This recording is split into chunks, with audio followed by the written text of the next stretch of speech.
નમસ્કાર, કેમ છો? મજામાં? હું નરેશભાઈ જાદવ. આજે વિષય કોકરોચ પાર્ટી સીજેપી પાર્ટી. આજે हमारो એક મહારાષ્ટ્રનો દલિત યુવા, મજબૂત યુવા, એજ્યુકેટેડ, ભણેલા ગણેલા, 3 ડિગ્રીવાળા અને આમ આદમી પાર્ટીના સોશિયલ મીડિયાના પ્લેટફોર્મ પર 3 વર્ષ કામ કરેલા અને એક યુવા નેતા, એક અભિજીત વે જે ક્રાંતિ આખા દેશમાં અને વિદેશમાં અને વિશ્વમાં જે કોકરોચ પાર્ટીની ચર્ચા આજ સોશિયલ મીડિયા અને ટીવી ચેનલોમાં અને થાય છે. તો બીજેપીને એટલે કે ભારતીય જનતા પાર્ટીને રહેવાનું નહીં.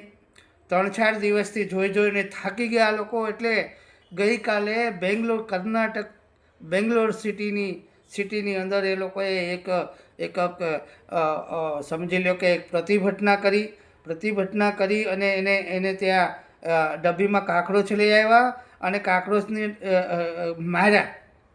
વિચાર કરો તમે કે આ લોકો કેટલા વિરોધી છે. આની પહેલાં પણ ઘણી બધી વિરોધ આપણું કર્યું છે, દલિત સમાજનો વિરોધ કર્યું છે. એટલે જે ભારતીય જનતા પાર્ટી છે, જે બીજેપી છે, એ ભારતની અંદર દલિત વિરોધી છે. પણ મારા દલિત ભાઈઓને હું હાથ જોડીને વિનંતી કરું છું કે તમે બધા મોબાઈલ સોશિયલ મીડિયામાં જોવો છો કે ભારતીય જનતા પાર્ટી જ્યારે હોય ત્યારે દલિત વિરોધી કામ કરતી હોય છે, કરતી આવી છે. આરએસએસ છે એ આપણે લાગતું વળગતું નથી, આપણાથી ઘણું દૂર છે. એ લોકો સંવિધાન વિરોધી કામ કરે, આપણે સંવિધાનથી ચાલવાવાળા લોકો છે.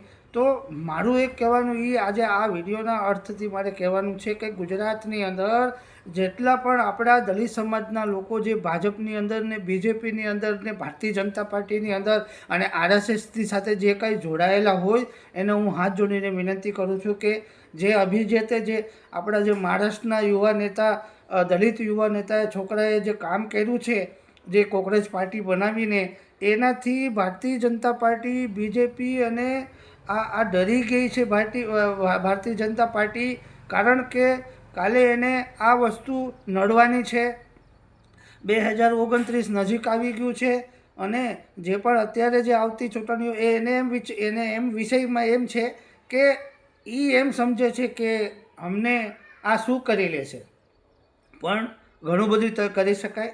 ભણેલા ગણેલા માણસો હોય ઘણું બધું કરી શકે છે, બેસીને કરી શકે છે. અમારા જેવા લોકો હજી દલિત લોકો, અમે લોકો બધા હજી જાગૃત છીએ અને અમને એટલી આવડત છે અને અમે જે કરી